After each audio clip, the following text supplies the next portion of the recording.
Ei, seus bate-palhaços!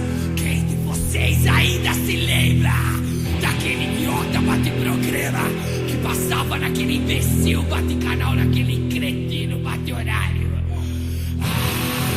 Velhos tempos, hein? Quantas belas vomitadas nós dávamos quando assistíamos toda aquela idiotice! Por isso agora escrachamos aquele bate retardado defensor do sistema!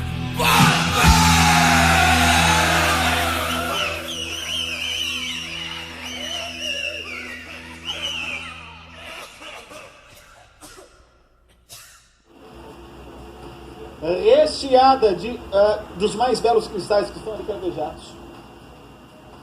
De presente pra você. De presente pra você. O que foi? Ah, é? Tem crianças aqui que estão pedindo ouro, né? É isso? Vamos mostrar pra você que está em casa. Opções em ouro que estão chegando aqui. Tem joia estreando no nosso programa hoje, hein? Tem joia estreando no nosso programa hoje. Vou mostrar, vamos lá. Daqui a pouco na tela nós estamos aqui preparando.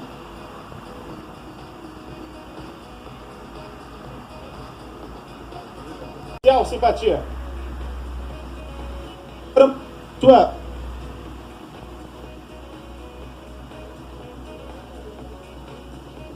Olha que incrível, olha lá. Preparados?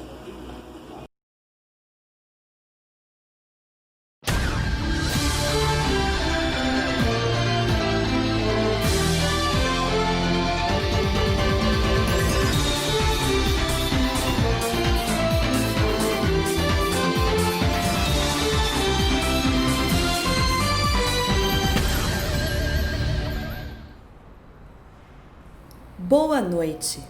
Hoje, especialmente hoje, traremos a vocês, telespectadores, uma matéria especial. Nossa equipe sempre prezou pela verdade e dessa vez não será diferente. Hoje veremos como um homem simples, que sempre lutou por seus direitos e pelos direitos de outros, foi impedido de concluir sua última missão. Missão essa que o motivou a trazer a público um pedaço importante de nossa história. Acompanhe. Prestem atenção, pois o que se segue agora é surpreendente.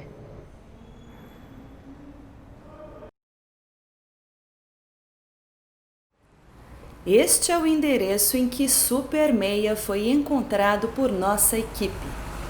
Com suas roupas sujas e visivelmente embriagado, o jovem herói teve reação bastante violenta à nossa aproximação. Porém, concordou em fazer parte de nossa matéria após oferecermos cerveja e baseado à vontade durante as filmagens.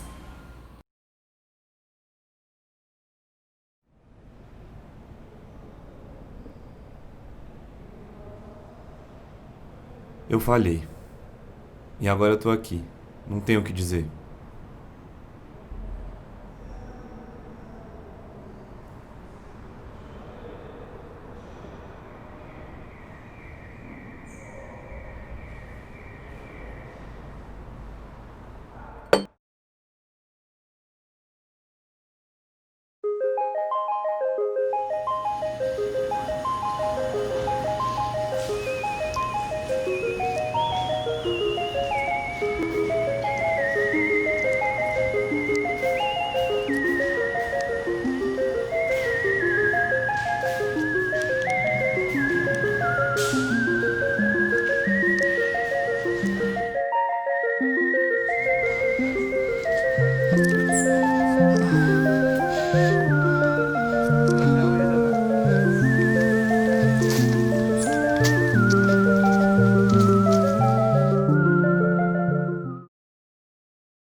Atrás dessa parede aqui tem uma pintura do Frank Stella.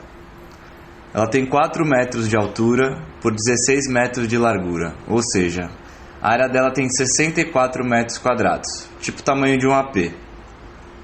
Primeira vez que eu ouvi falar dessa pintura eu era novinho. Tinha acabado de entrar no curso de artes visuais aqui da USP e eu não acreditava que ela existia mesmo. Pensava, como é que pode ter uma pintura tão grande de um cara que eu já ouvi falar tanto em aula atrás de uma parede nesse prédio?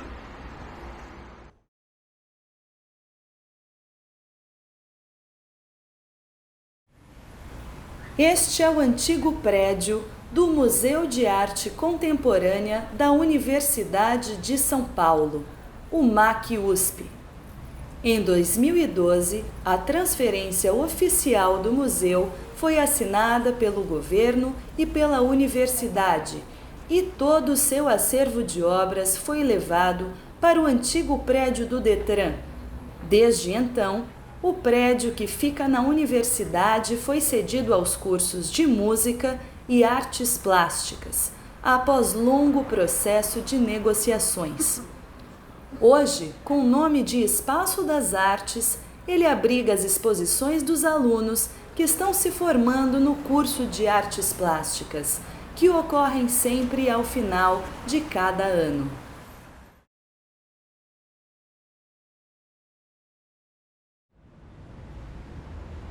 É real, mano. Tá aqui a pintura. Aqui atrás. Aí eu decidi, quando eu tava pra me graduar, que meu TCC ia ser mostrar essa pintura gigante, que ninguém sabe como foi parar aí, nem porquê. Não se sabe de nada aqui. Pra eu mostrar a pintura, eu tinha que ir atrás da história dela. Quando eu comecei a procurar, foi aí que o bagulho começou a ficar mais louco.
Em 2004, lá no bairro do Brooklyn, rolou uma exposição que foi curada pela Rava, que se chamava Frank Stella e Nuno Ramos, Afinidades e Diversidades. Hoje em dia, esse lugar, que era um galpão enorme, é um empreendimento imobiliário desses que a gente está acostumado a ver nos bairros mais nobres da cidade. Nessa exposição, tava 8 trabalhos em grande formato de cada um, do Nuno e do Frank Stella, escultura e pintura. Foi tudo feito especificamente para essa exposição, todos os trabalhos eram inéditos para o público. Eu acabei descobrindo que essa pintura que está aqui atrás hoje estava nessa exposição. E que mesmo pesquisando muito imagens em boa qualidade dela, eu só consegui achar 3 na internet e uma no catálogo, sendo que nenhuma tá boa. Tá tudo cortado ou com coisa na frente. Bom, o Cidinho foi nessa exposição e tinha um gosto muito particular pelos trabalhos do Frank Stella. Cidinho, um dos maiores colecionadores de arte do Brasil, era também dono do Banco Santo, Sua casa, no bairro do Morumbi, deixava muita gente curiosa por seu estilo superlativo. Assinada por Rui Otaki e instalada em terreno de 12 mil metros quadrados, a residência tem 8 mil metros quadrados de área construída e inclui facilidades como 2 piscinas, uma coberta e outra ao ar livre, uma adega que pode abrigar até 5 mil garrafas de vinho, 2 bibliotecas e uma vista panorâmica da cidade, com os páreos de domingo do Jockey Clube de São Paulo em primeiro plano.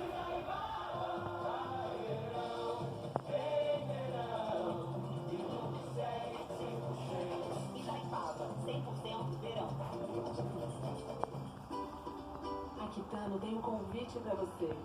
Vamos temperar a vida? Eu vou contar a história do Cidinho. Ele era dono do Banco Santo e em 2005 declarou falência. O banco acabou. Ele deixou mais de 3 mil credores, sendo que a dívida que ele tem que pagar hoje é de mais de 3,2 bilhões de reais. Bom, ele declarou falência e quando isso acontece, todos os bens da pessoa passam a fazer parte de uma massa falida, que serve para pagar o que ele deve aos credores. Só que isso demora. O Cidinho continuou morando na mesma casa depois de declarar falência. A casa foi a leilão, mas estava estimada em 180 milhões de reais, difícil de vender. Ele ficou lá até 2012, quando finalmente foi despejado. Ele foi morar numa casa na mesma rua, a 100 metros da mansão dele, que ele disse que foi um amigo dele que ofereceu de favor para ele morar. Ele nunca foi preso, apesar de já ter sido provado que cometeu vários crimes tipo lavagem de dinheiro, formação de quadrilha e fraude. Ele tinha um monte de coisa. Cindy Sherman, Basquiat, Sol Lewitt, Kiefer, Warhol e vários outros. Tudo comprado, aparentemente, com o dinheiro desviado do Banco Santo. Quando ele foi despejado, toda essa coleção foi espalhada por vários museus e instituições de arte que pudessem dar conta da preservação desses trabalhos até eles serem vendidos em leilão. O MAC recebeu uma coleção de fotos da Cindy Sherman, que hoje está acondicionada no prédio do Detran, e também essa pintura, que está aqui atrás, no prédio do EDA. A pintura não pode ser enrolada, porque tem várias placas de linóleo coladas sobre ela. Esse Frank Stella não tem como sair desse prédio, porque ele não passa pela porta.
Eu até tentei conseguir uma imagem em boa qualidade dessa pintura.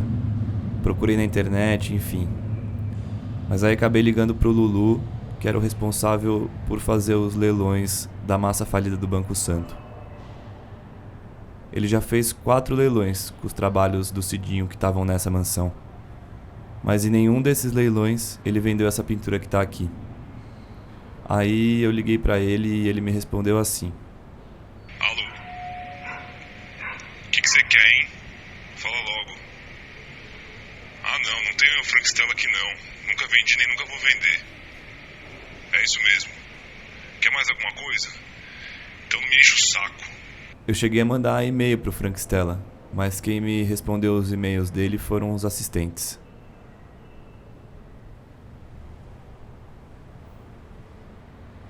Eu só queria que ele viesse pra cá, participar da minha banca de TCC. Eu queria que ele ficasse sabendo dessa história.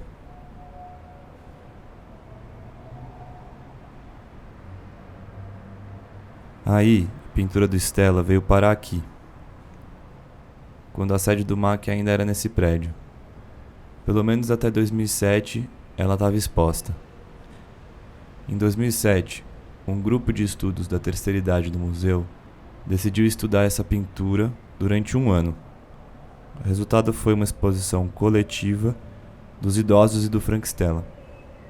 Se vocês pesquisarem no Google Frank Stella e MAC, você encontra o nome de geral que fez parte dessa exposição junto com ele.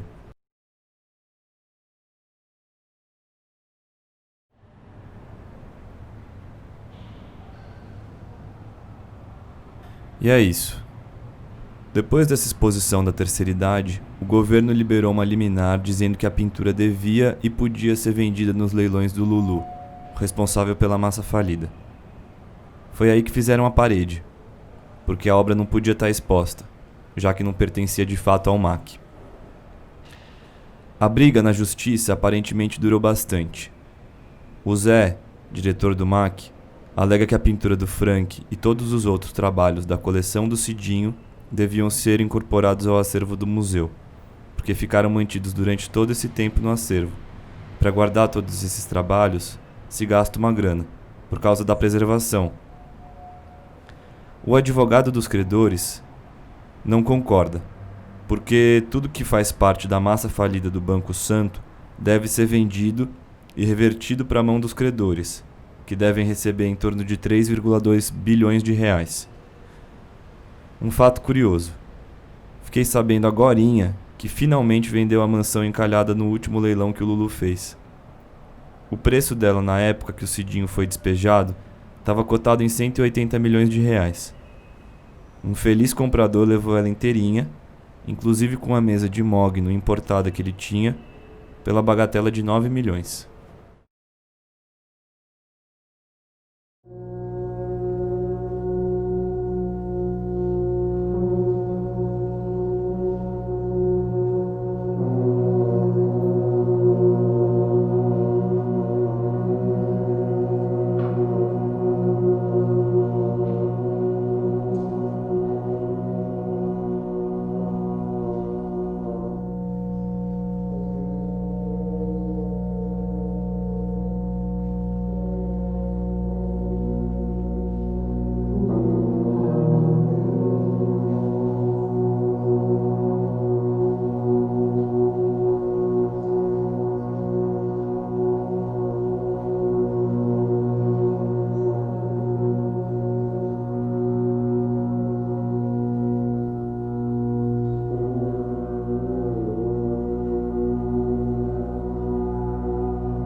Bom, a pintura continua aqui atrás dessa parede.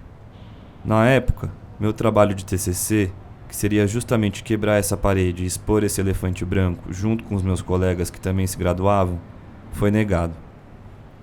O pedido parou mesmo na mão do diretor do Departamento de Artes Plásticas, que me disse que tinha falado com o Zé e que eles tinham 1 tonelada de e-mails do museu com o poder público a respeito das burocracias que envolviam expor essa pintura.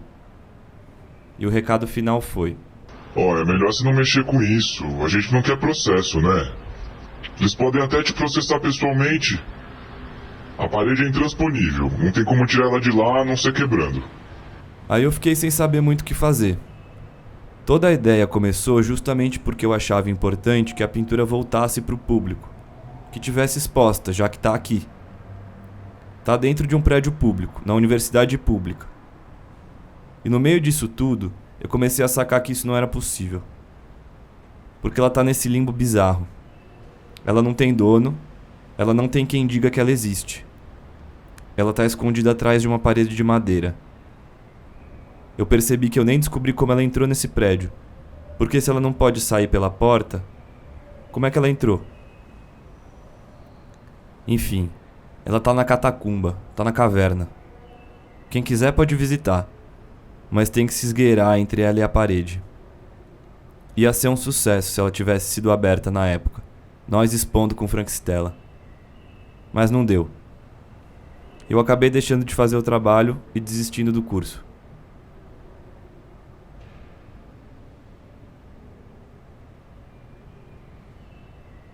Na capital do mundo tudo é barra limpa, na capital do mundo tudo é barra limpa, na capital do mundo tudo é barra limpa.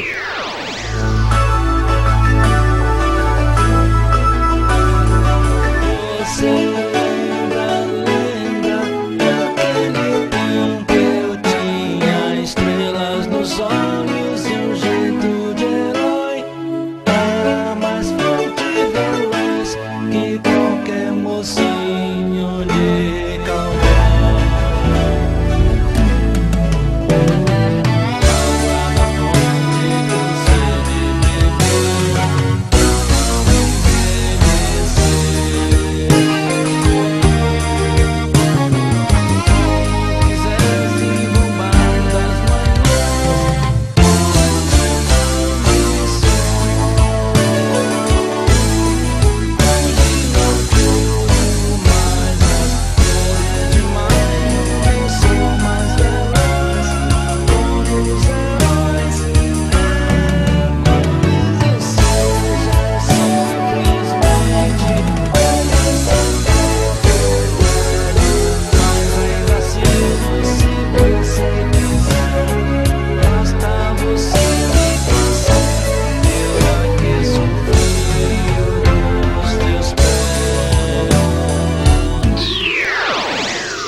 Essa foi nossa matéria especial do dia.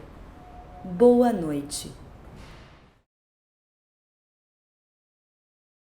Citrino, de rocha, Tá vendo? É isso aí, ó. Então tá respondido aí, tá bom? Minha queridona, um beijo, viu, Vânia? Lindos anéis pra você ali, ó. Sabe quanto que tá um anel desse aí numa joalheria? Sabe quanto que tá um anel desse aí na joalheria? Você paga mais de R$2.000. É. Mais de R$2.000.